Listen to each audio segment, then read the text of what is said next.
Bonjour et bienvenue, je suis Morgane de la chaîne et du compte Instagram Atelier Morissette. Aujourd'hui c'est un podcast tout à fait traditionnel dans lequel je vais vous présenter quelques ouvrages terminés, quelques en cours évidemment, et j'ai également sélectionné quelques patrons qui étaient déjà dans mes favoris sur Ravelry et dont j'aimerais vous parler aujourd'hui. On commence sans plus tarder avec le premier ouvrage terminé, le premier ouvrage enfin terminé je dirais, qui est Mon pull Académie de Marie-Christine Lévesque. Ce pull-là, je l'ai tricoté dans le cadre du test du patron, mais j'ai fait un petit peu n'importe quoi. J'ai été capable de dire que le patron était, comme d'habitude, avec Marie-Christine Lévesque très bien écrit et qu'il n'y avait aucun problème euh, dans la gradation, etc. Mais en fait, mon échantillon était complètement aberrant par rapport à ce qui était demandé. Et en plus de ça, j'ai voulu essayer une nouvelle fibre, donc j'ai mis du temps à l'appréhender et ma tension n'est pas régulière sur tout le pull. Et en plus de ça, comme je connaissais pas la fibre, il s'est avéré qu'elle se détendait beaucoup au blocage alors que c'était déjà un patron avec beaucoup plus d'aisance que ce à quoi je suis habituée. Donc au final, j'ai quelque chose qui ne me va pas du tout, qui est beaucoup trop grand. Mais j'ai déjà trouvé quelqu'un à qui ça va, donc je vous le montre tout de suite. Hop. Je sais pas si vous verrez bien. Je vous mettrai sinon une petite photo de moi en train de le porter. J'ai pas encore pris de photo de la personne à qui je vais l'offrir en train de le porter, mais elle l'a déjà essayé et il lui va bien. Quand j'aurai une photo de la personne à qui je vais l'offrir en train de le porter, si elle l'accepte, je vous mettrai une photo soit dans un prochain podcast, soit les posts de communauté, ou je verrai, en tout cas sur Instagram peut-être aussi. En tout cas, je vous montrerai ce qui rend sur quelqu'un à qui il va, parce que pour moi, il est beaucoup trop grand, notamment au niveau de l'encolure. En fait, l'encolure m'arrive ici. Donc il suffit que je fasse le moindre mouvement et ça tombe quoi. Hein. C'est vraiment complètement inapproprié. Je l'ai tricoté en Moncellopi de Wool Dreamers, qui est donc une laine qui est non retordue, donc en fait si on tire dessus comme ça s'effiloche. Et moi qui ai l'habitude de tricoter très serré, ça m'a joué quelques tours. Je me suis donc dit que j'allais détendre mon tricot. Ça fait quelque chose de vraiment joli au niveau du point, je trouve. Mais, euh, mais l'échantillon, il est pas bon du tout, quoi. Hein. J'ai beaucoup moins de mailles, en fait, sur mes 10 cm que ce qui est recommandé dans le patron. Donc là, j'ai tricoté une taille S. Et j'ai pas mesuré, hein, mais on est au moins sur un L, je pense. Et je l'ai fait assez court, comme d'habitude, puisque complètement dans le déni, je pensais quand même pouvoir le mettre. Et moi, je porte mes vêtements courts. Et en plus de ça, je suis petite. Donc en fait, moi, il m'arrive à peu près sur l'os de la hanche. Pour la personne à qui je vais l'offrir, qui est plus grande que moi et qui n'a pas l'habitude de porter des choses crop comme ça, il est assez court, mais avec une petite robe noire, en fait, sur une robe par-dessus quelque chose, pas juste en tant que pull avec un jean. Il va être vraiment joli et il lui va super bien.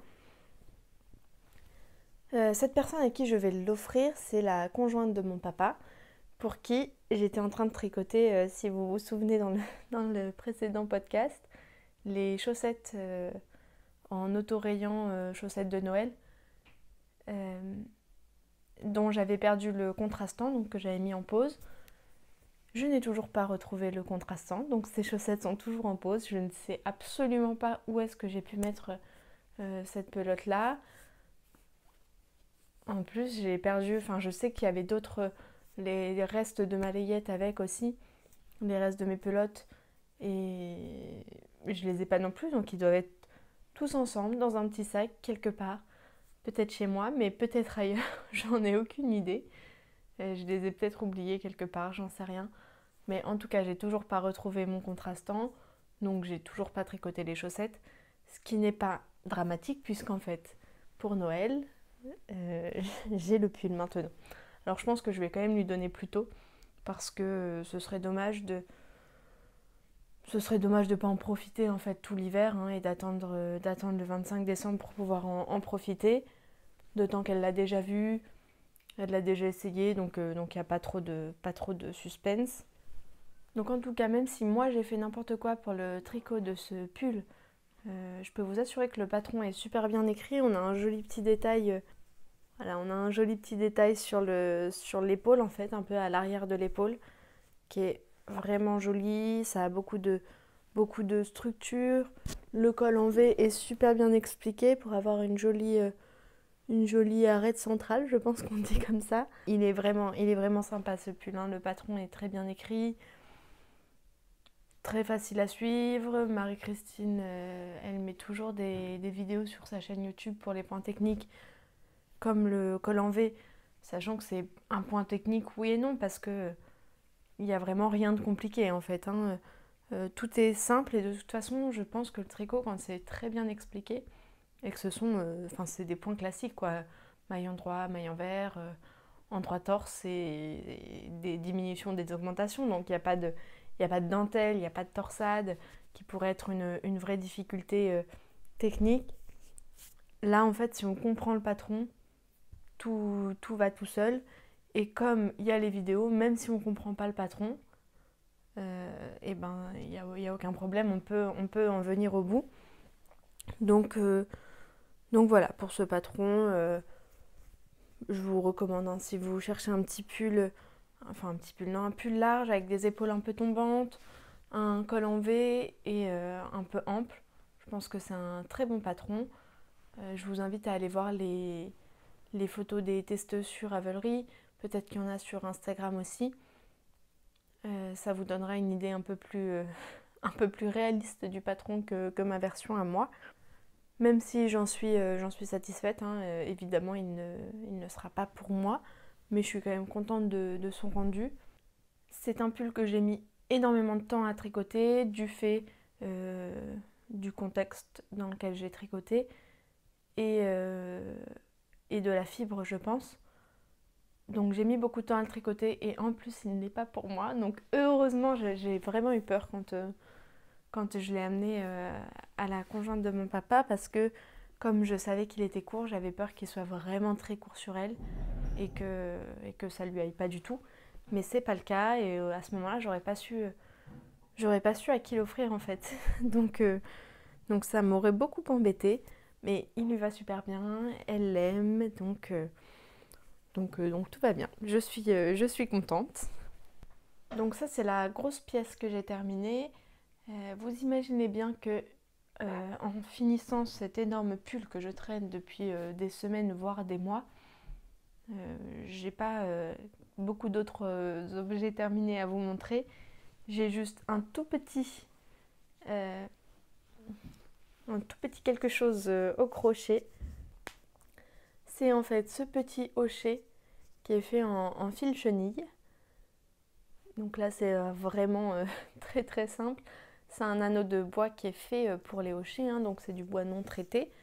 Et ça c'est du fil chenille que ma maman m'a ramené de chez Action.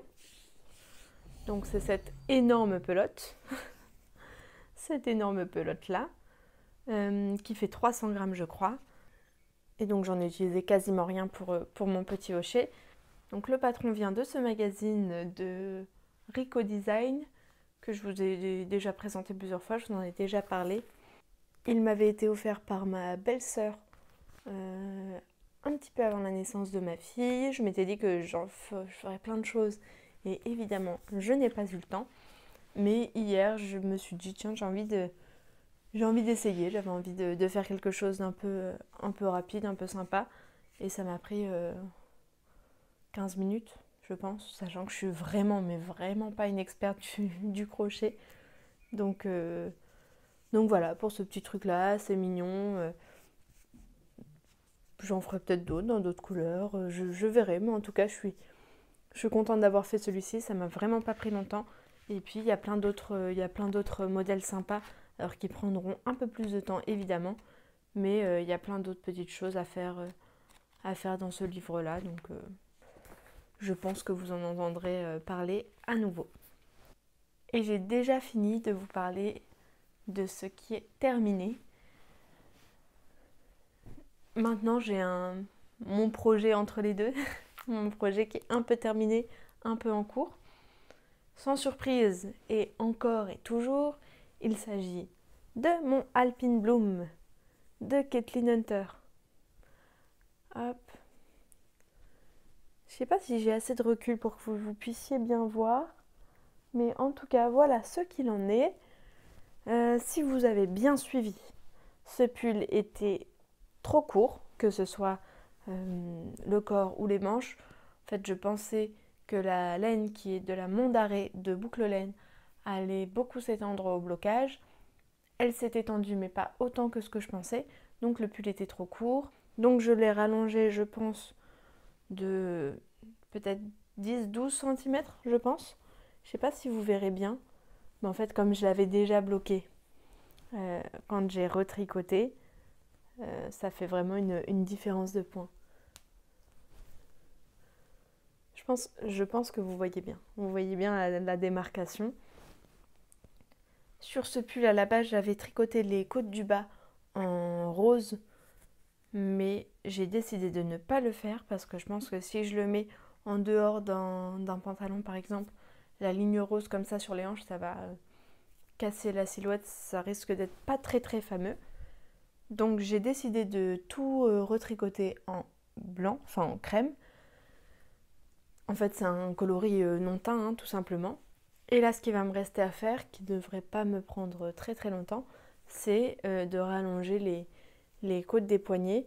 Et là, je pense que je vais les rallonger en rose, en revanche. Il me reste un peu de laine, elle est un peu plus loin, donc je ne vais pas vous la montrer, mais il me reste un peu de la boucle laine. Mais je pense que je vais le rallonger en rose. Ouais. J'avais fait, j'ai l'impression, un rabat à l'italienne que je vais défaire et puis je vais reprendre, je vais allonger de 4 cm peut-être, je pense. Et quand j'aurai fini ça, il faudra le rebloquer et ça devrait être enfin bon pour mon Alpine Bloom. C'était mon premier jacquard et finalement ce qui me posait le plus de problèmes sur ce pull, ce n'est pas le jacquard mais la longueur, du pull. Donc c'est assez rigolo. Et en tout cas j'ai très envie de le porter. Donc voilà pour mon Alpine Bloom. J'espère où je m'engage. Allez, je m'engage à l'avoir terminé pour le prochain podcast, qu'ensuite vous puissiez me voir le porter et qu'on n'en entende plus parler, hein, parce que à un moment donné ça commence à bien faire ce pull que je vous présente depuis le mois de juin, je pense. Je pense que oui, j'ai arrêté les vidéos au mois de juillet de toute façon, juste avant juillet, donc oui, je pense que ce pull, vous en entendez parler depuis le mois de juin et qu'on en a tous marre. J'ai aussi ressorti un encours dont je vous parlais il y a quelques temps et je vous disais que ça m'ennuyait de le tricoter. C'est mon châle Mara de Audrey Borrego. Alors Mara pas Mara, puisque j'ai vraiment beaucoup changé le patron. J'ai gardé uniquement la structure du châle et le rang de jeté que vous avez ici. C'est un châle qui est gratuit, un patron qui est gratuit sur Ravelry, donc d'Audrey Borrego. Je ne sais pas si je vous l'ai dit. Et j'étais arrivée à peu près à ici. J'étais arrivée ici, je pense. Et j'ai tricoté ça. Bon, 7 cm, je pense. Alors, c'est pas grand chose, mais et ben déjà, ça veut dire que je l'ai repris. Je me suis remise dedans, donc ça donne un peu une nouvelle impulsion au tricot. Et surtout, j'ai commencé les diminutions.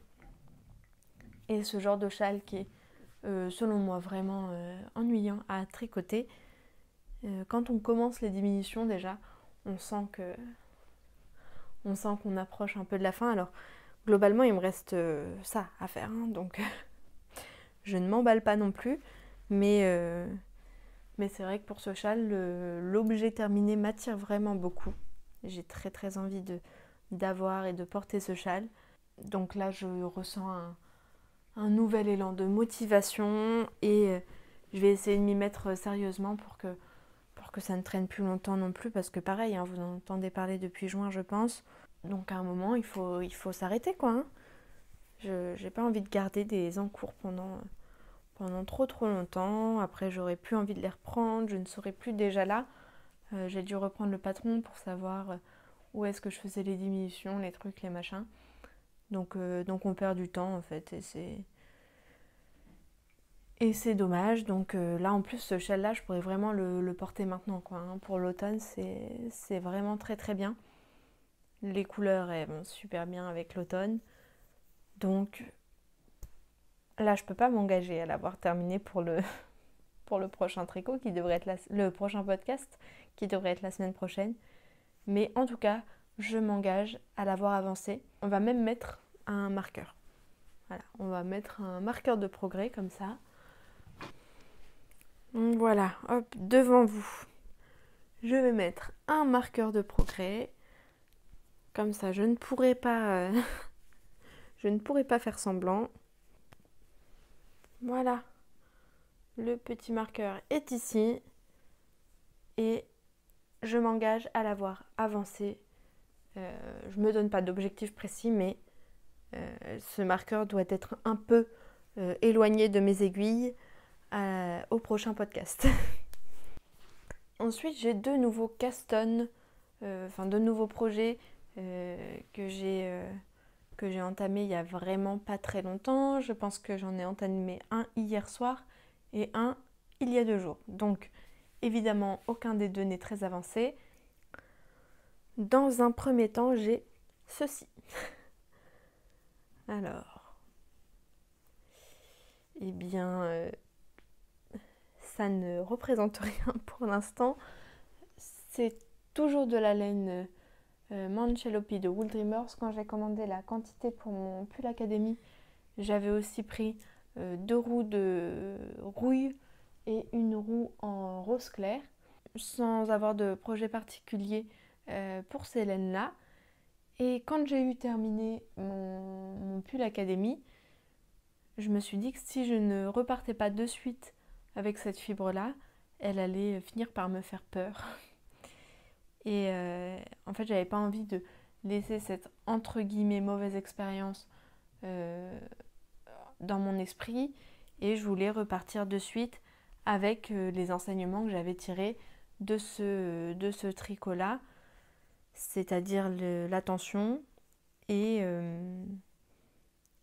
la taille d'aiguille et la façon dont ça allait se détendre. Donc là, je vous ai même pas dit ce que je tricotais. Il s'agit de la pèlerine Déméter de Mademoiselle Pétronille. Je vous mettrai une photo ici. Donc je ne sais plus si on voit très très bien sur les photos. J'essaierai de faire en sorte que oui.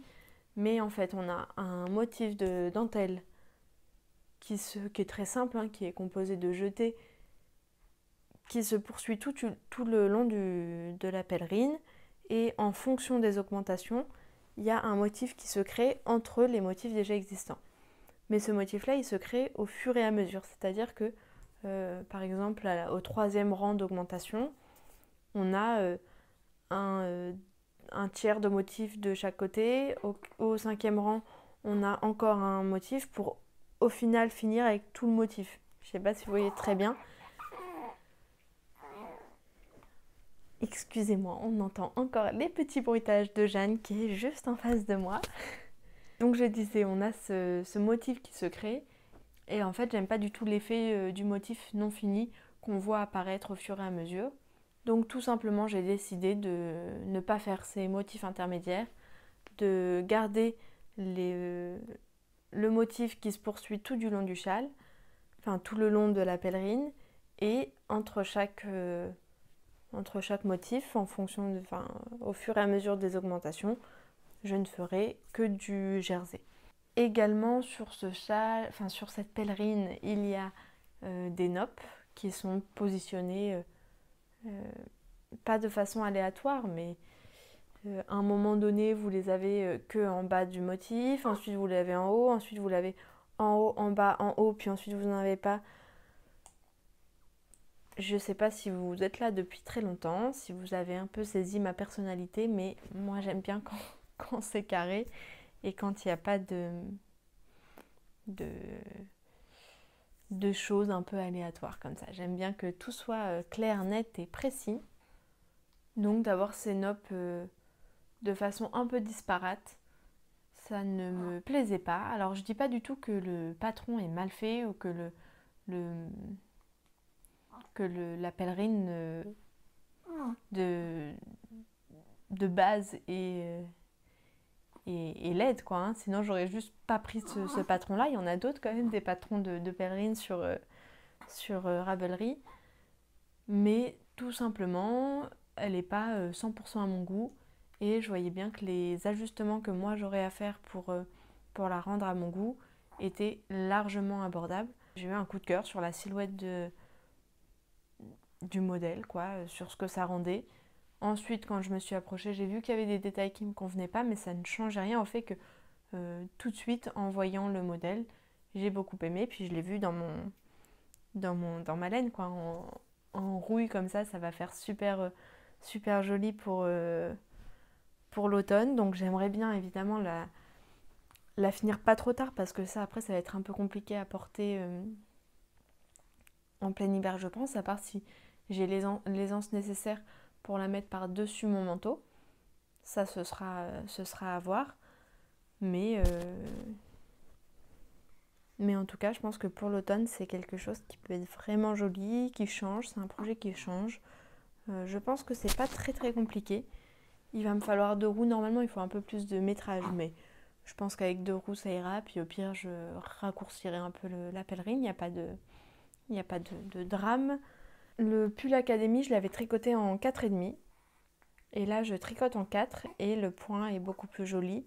Je mets aussi un peu plus de tension dans mon fil maintenant que je connais sa limite pour ne pas le casser trop souvent. Donc le point est beaucoup plus joli. Je ne sais pas si vous verrez bien parce qu'il y a 3 cm à peine. Mais le point est joli. Les jeter avec cette fibre-là, ça se fait bien quand même. J'avais fait un échantillon avec plusieurs associations pour y mettre un fil de renfort, mais ça ne me plaisait pas. Et ce que je préférais, en fait, c'était le fil tout seul. Donc je me suis dit, bon, bah, on va essayer comme ça, et puis on verra bien. Je pense que ça va bien se passer, honnêtement. Normalement, il n'y a pas de... Il n'y a pas de raison que je ne m'en sorte pas.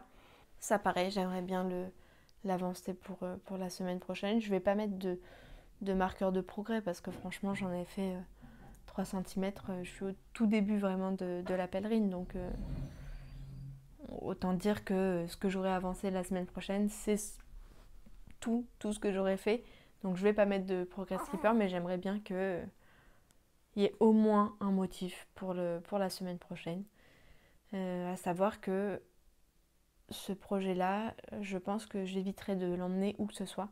Parce que souvent, je mets la roue au fond du sac, je mets le truc dessus, et puis quand je sors, en fait, ça casse le fil. Et ensuite, ça fait 15 000 fils à rentrer. En plus, rentrer les fils comme ça, non retordus, c'est vraiment embêtant pour rester correct. Donc j'ai pas très envie de me prendre la tête. J'aimerais bien ne pas trop casser mon fil, contrairement à mon pull Académie. Et pour ce faire, je pense que le laisser à la maison, c'est une très bonne solution. Si vous avez vu ma vidéo de la semaine dernière, qui est le tour de mon stage, où je vous présente toutes les laines que j'ai en stock, je vous disais que j'avais envie de baisser un petit peu mon stock de laine, non pas qu'il y en ait trop, mais parce que j'ai envie tout simplement de faire de la place pour le CSF. Alors, je sais bien que le CSF, c'est pas l'endroit où on trouve le plus de laine, mais j'ai envie de tester plein de nouvelles fibres, des choses différentes, et pourquoi pas vous le présenter vous présenter en fait un comparatif de toutes les laines que je peux tester. Et pour ça, il faut que je tricote un petit peu parce que j'ai pas envie d'être ensevelie sous la laine. Enfin, si j'en ai envie, mais c'est pas raisonnable. Donc j'ai voulu baisser un petit peu mon stock. Et quoi de mieux pour baisser son stock que de faire des projets qui se tricotent rapidement. Je vous avais parlé du pull Louisiana de Petite Knit. Et j'avais en fait ces pelotes de air, de drops, que j'avais prévu dans ma tête pour faire le Louisiana sweater. Mais quand je me suis replongée dessus, là, je me suis dit, mais ça va pas du tout, c'est pas le bon échantillon. Et ensuite, j'ai réfléchi et je me suis dit que peut-être j'avais prévu de tenir le fil en double. Et d'après mes calculs, c'est effectivement ce que j'avais prévu. Donc là, je tiens 2 fils de R et j'en suis aux côtes. Donc là, c'est des aiguilles pour les côtes de 8 mm et ensuite je vais passer sur des aiguilles de 9 mm. Donc ça devrait avancer très vite. J'aime beaucoup la définition du point. C'est pas tant déjaugé. Alors je sais pas si je passerai vraiment en 9 mm parce que j'ai peur que là, pour le coup, en 9 mm, ça fasse un peu déjaugé. Je vous le donne en 1000, je n'ai pas fait d'échantillon, donc je n'en ai aucune idée. Mais le Louisiana, il est très ample. Donc je pense que même si je reste en 8 mm, il va m'aller. C'est fortement possible que ce soit ce que je fasse. Donc de rester en 8 mm au lieu de l'aiguille 9 mm. Et également, normalement, c'est un col qui est replié. Mais en fait, on tricote déjà un fil qui est épais. Et donc de replier le col, ça va faire quelque chose de très très épais. Ça va faire ça en fait. Donc bon, normalement il y a le double de ça. Mais niveau en haut, ça va faire ça. J'ai pas envie de faire un rang de maille en vert pour que ça fasse une belle pliure parce que je pense qu'on va tout perdre. On va perdre tout l'intérêt du col. Et j'ai pas envie de faire ça non plus parce que je trouve que c'est pas propre. Donc tout simplement, je vais laisser mon col. Je vais faire un col simple quoi. Voilà. Donc je vais garder mon col simple et tricoter mon Louisiana, très certainement en 8 mm. Et pareil, ça devrait vite avancer. Je ne mets pas de marqueur de progrès parce qu'on le saura, j'en suis aux côtes. Je pense que j'ai fini les côtes. Il m'en fallait normalement 14 cm pour replier en deux, donc 7 cm. Mais là, je pense que ça va suffire. Je pense que comme côte, ça suffit et je vais pouvoir entamer le corps du pull. J'ai pas grand chose d'autre à vous dire sur ce pull pour l'instant puisque je viens tout juste de le commencer. Ça, je l'ai vraiment commencé hier soir devant la télé. Et encore, j'ai pas du tout tricoté toute la soirée. Donc j'ai pas beaucoup de retours ni sur la laine ni sur le modèle. Tout ce que je peux dire de la laine déjà, c'est qu'elle est plutôt douce. Donc ça, c'est cool. Ça va me faire, je pense, un bon pull chaud pour l'hiver. Donc voilà pour ce col pour l'instant qui deviendra un pull et j'espère avoir pas mal avancé déjà d'ici la semaine prochaine parce que ça devrait être vraiment rapide. Et c'est tout pour mes encours. Pour finir, je voudrais vous parler de quelques patrons, de 6 patrons précisément, qui étaient dans mes favoris Ravelry depuis un petit bout de temps, qui y sont toujours d'ailleurs. Mais voilà, je me suis dit que ce serait sympa en fait de vous présenter quelques patrons comme ça en fin de vidéo, que ça pouvait être sympa. Donc moi j'ai mon téléphone ici pour voir les modèles et vous en parler, mais je vous mettrai évidemment une photo des modèles à chaque fois. Tout d'abord, j'avais repéré le patron Willowwood de Kathleen Hunter, qui est, je trouve, super original. Donc c'est un pull manche tombante très ample, avec un petit peu de jacquard et des noppes sur les manches, au milieu de la manchette sur les poignets. Ce pull là, c'est un vrai coup de cœur. J'adore. Il est vraiment sympa, je trouve, et il change beaucoup de ce dont on a l'habitude. Donc c'est vraiment bien. Ça permet de changer un peu en fait, hein, de pas tricoter toujours des formes basiques et de ne miser que sur les fibres, la couleur pour avoir un peu d'originalité. Je trouve que c'est sympa d'avoir un patron qui de lui-même apporte un peu de nouveauté. J'aime beaucoup les couleurs dans lesquelles il a été tricoté. C'est un patron qui a été tricoté pour un magazine Pom Pom. C'est le numéro 27 de l'hiver 2018. J'ai bien l'impression qu'on ne peut acheter que le magazine en entier et qu'on n'a pas le patron seul, ce qui n'est pas très très grave parce que j'ai donc regardé dans le magazine et il y a d'autres patrons qui sont vraiment sympas. Ce pull-là, il se tricote en worsted, en aiguille 5 mm, donc c'est un projet qui pourrait monter assez rapidement. Ça, c'est toujours sympa aussi. Et je vais vous montrer en fait les autres patrons qui peuvent être intéressants selon moi dans le magazine. Mais c'est vraiment un magazine qui est très travaillé. J'aime beaucoup l'esthétique en fait qu'ils ont donné dans ce magazine. Il y a le châle Sojourner de, je sais pas comment on dit ça, Xandy Peters, Randy Peters peut-être, je ne sais pas. Bon, en tout cas, c'est un très joli châle qui m'a l'air d'être fait en brioche, un châle triangulaire en brioche avec une bande de points fantaisie et des côtes. Il est très très sympa. En fait, quitte à avoir le patron de l'autre en achetant le magazine, eh bien, puisque j'aurai ce patron-là aussi si j'achète l'autre, il n'est vraiment pas impossible que ce pull soit tricoté. On a également un gilet avec un joli jeu de torsade dans le dos qui est le non-souche de Véronique Avery. C'est un gilet avec des raglans en torsade, des torsades dans le dos, un point fantaisie qui m'a l'air d'être... Je ne sais pas. Je ne saurais pas vous dire. Est-ce que c'est écrit? C'est pas écrit quel point c'est, mais c'est un joli point fantaisie. Là, c'est de la déca et il y a beaucoup de détails, donc je pense que c'est un patron qui doit être quand même assez long à tricoter. Et en plus, ah ouais, c'est tricoté à plat avec des coutures et du bas vers le haut. Donc, j'aime beaucoup ce patron, mais là, franchement, je pense que c'est pas pour moi. Ça réunit beaucoup trop de choses qui ne m'attirent pas. Après, on ne sait jamais, hein. De toute façon, si j'achète le magazine, encore une fois, j'aurai le patron, donc pourquoi pas. Mais c'est vrai qu'il y a pas mal de petits détails qui ne m'emballent pas. Mais ça reste un très joli patron. Ensuite, il y a... Alors ça, c'est juste magnifique. Comment ça s'appelle? Nightingale de Nora Gogan. C'est un pull avec un magnifique panneau de torsade sur le devant. Je le trouve vraiment très joli. Donc il y a ces torsades, il y a un jeu de côte sur les manches, sur le bas du pull.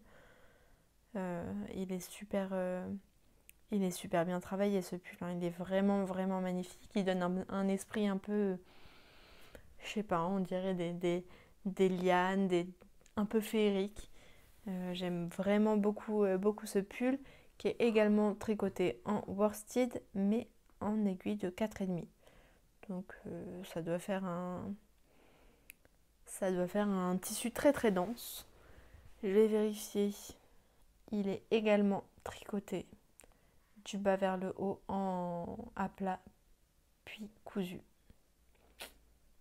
Là, je suis vexée. Je vais aller voir quand même si ce Caitlin Hunter est tricoté de la même façon parce que c'est vrai que je n'avais pas vérifié. Je n'espère pas. Ouais, ça va. Il est aussi tricoté du bas vers le haut. Ce n'est pas ce que je préfère, mais c'est pas un frein énorme et il est tricoté en rond, donc tout va bien se passer pour le Willow Wood. Mais c'est vrai que le Nightingale est aussi tricoté en pièces, donc c'est dommage, enfin en pièces à plat quoi. Et ensuite il y a le Christabel de Andrea Rangel qui est tricoté en worsted, qui est un très joli gilet, assez simple avec juste un petit point sur le côté, un joli col montant. Je le trouve très sympa ce petit gilet. Espérons qu'il ne soit pas tricoté. Si. Il est tricoté du bas vers le haut, à plat, puis cousu. On verra bien, en tout cas, il est assez probable que j'achète quand même le magazine juste pour le Willowwood et le châle Sojourner. Je vous laisserai le lien en description, alors peut-être pas à la sortie de cette vidéo puisqu'on est dimanche matin, il est 11h20 et je prévois de publier la vidéo en début d'après-midi. Donc je pense que la description elle sera pas remplie de suite, mais je vous mettrai le lien du magazine en description et puis vous pourrez aller voir par vous-même si vous voulez. Ensuite, dans ma vidéo précédente de mon stash, je vous disais que j'aimerais bien trouver un patron de pull sans manches ou de gilet sans manches. Et je suis tombée dans mes favoris. Donc c'est un patron que j'avais déjà repéré, mais en feuilletant dans mes favoris, je suis retombée dessus et je l'ai re-aimé. Il s'agit du Caméo de Orlan Souche qui est tricoté en déca. C'est donc un gilet sans manches avec un point fantaisie et 2 bandes de dentelle. Non, pas de dentelle, parce que je crois que la dentelle c'est quand c'est ajouré et là c'est pas ajouré. Donc 2 bandes de point fantaisie sur les côtés de la patte de boutonnage et un autre point fantaisie sur tout le reste du corps. Je trouve que ce gilet il est vraiment très très sympa. Je vois en plus toutes les versions qui ont été tricotées, je les aime. Ce qui est assez encourageant. Quand on aime juste la photo de présentation du patron, des fois il faut se poser des questions parce que des fois c'est juste qu'on aime beaucoup les couleurs par exemple qui ont été choisies ou que la personne des fois qui le porte est juste magnifique et donc ça nous entraîne à dire que ce pull est magnifique. Et je dis pas que les pulls sont pas beaux, hein, mais juste que des fois c'est pas forcément un aussi gros coup de cœur qu'on pourrait le croire. Et en revanche, quand on voit, et en plus les photos des fois sont vraiment très très bien prises, des photos professionnelles, donc forcément c'est très engageant en fait comme visuel. Et si on voit toutes les autres versions des testeuses ou des autres personnes qui l'ont tricoté, si on n'aime pas en fait ces autres versions-là, faut peut-être se poser des questions. En revanche, si on aime à la fois la photo de présentation du patron et toutes les autres versions qui ont été tricotées, je pense que ça c'est vraiment c'est un gage de confiance quoi, hein, quand on aime tout ce qui a été tricoté à partir de ce patron là, c'est qu'on aime le patron en lui-même et non pas le modèle tricoté. Donc ouais, ce patron là je l'aime beaucoup. Là je le revois encore et je pourrais le tricoter maintenant tout de suite, hein. En plus, il ne faut pas beaucoup de fil, hein, évidemment. Je pense que je tricoterai la taille 1, donc il me faudrait 485 mètres de fil. C'est pas grand chose de d'écart, hein. Et oui, également, c'est un patron qui a été publié initialement dans un Laine Magazine, le Laine Magazine numéro 16. Donc, je pense que sur le site de Laine Publishing, vous pouvez toujours acheter le magazine, mais quoi qu'il arrive, ce patron-là, il est vendu individuellement sur Ravelry au prix de 9 €. Je vais accélérer un peu parce que je vais mettre plus de temps à vous parler des patrons que j'ai pas tricotés que de ce que j'ai vraiment fait. Ensuite, je suis tombée amoureuse du modèle Clématis de Emma Mayer, je ne sais pas, qui existe donc en gilet et en gilet sans manches. J'adore les deux versions, il se tricote en déca et en fait il a une construction toute simple au niveau des épaules. Il n'y a pas de point texturé, il n'y a pas grand chose à part une patte de boutonnage diagonale. Je le trouve vraiment très très joli, très chic. Enfin, selon la laine évidemment qu'on va utiliser, la façon de le porter, hein. Mais je pense qu'il peut avoir un effet très très chic. Et j'aime beaucoup. Il est tricoté en déca et il est vendu toujours au prix de 9 € sur Ravelry.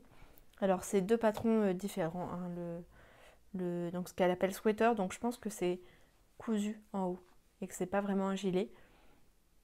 Donc je pense que c'est vraiment un pull mais avec une patte de boutonnage.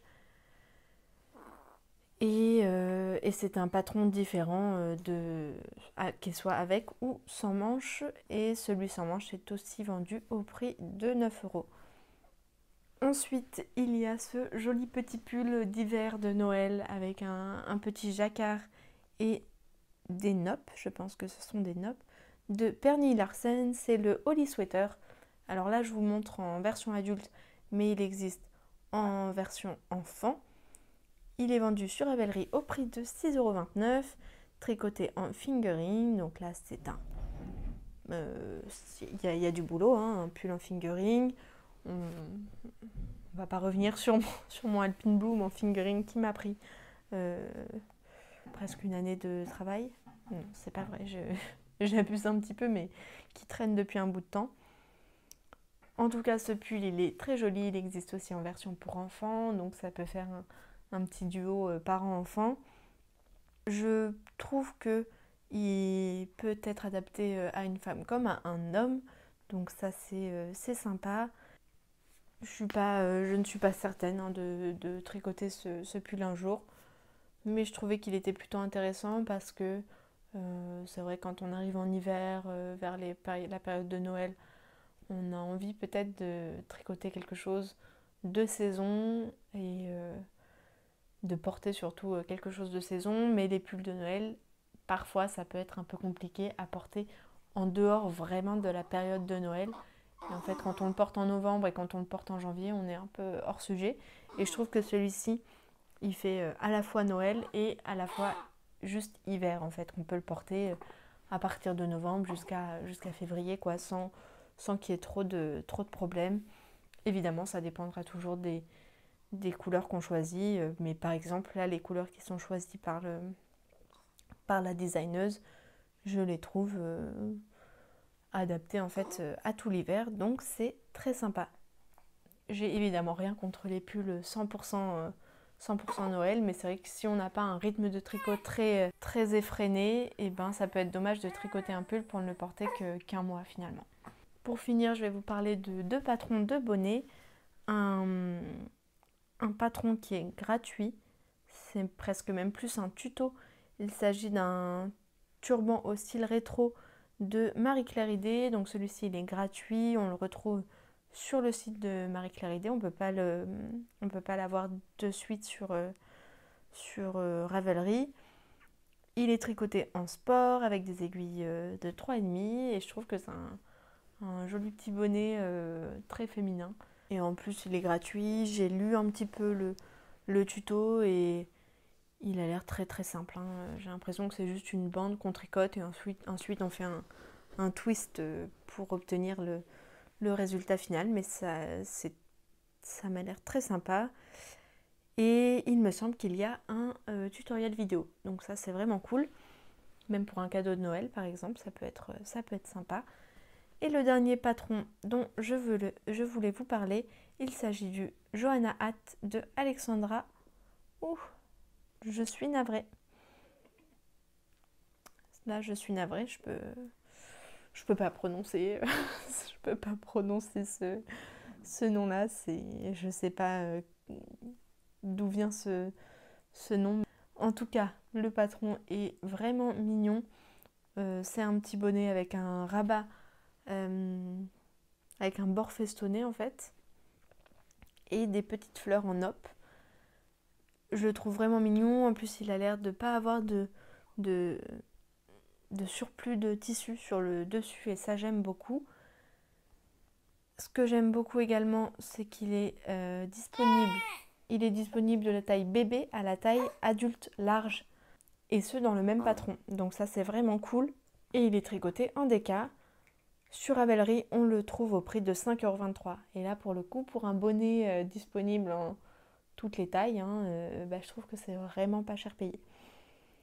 Donc ce bonnet-là, c'est bien possible que je me le tricote. Et peut-être que je le tricoterai pour ma fille également, puisqu'il est disponible en taille bébé, autant en profiter. Et si on a un enfant qui n'est pas une fille et qu'on n'a pas envie de tricoter les fleurs par exemple, je pense que c'est possible de faire juste le rabat. Ça peut devenir en fait un petit patron de base, je pense. En tout cas, ça c'est un vrai coup de cœur, ce petit patron. J'en ai fini avec ma présentation de patron et plus globalement avec ce podcast. J'ai vu que certaines d'entre vous m'avaient posé des questions en commentaire dans les précédentes vidéos et sur Instagram. Si vous avez des questions, en fait il y a des questions qui reviennent un peu assez régulièrement, donc si vous avez des questions, vous pouvez me les poser en commentaire, et si je vois qu'il y en a qui reviennent assez régulièrement, je pourrais peut-être y répondre en vidéo dans le prochain podcast par exemple. Vous pouvez aussi me poser des questions sur Instagram si vous le souhaitez. C'est pas une obligation évidemment, mais si ça peut m'éviter en fait de répondre plein de fois à la même question, et que voilà, j'ai une question et j'y réponds de façon publique devant tous, c'est peut-être plus simple. Donc si vous avez des questions, n'hésitez pas, je les lirai et j'y répondrai peut-être dans la prochaine vidéo. En tout cas, j'espère que cette vidéo vous a plu et je vous dis à la prochaine.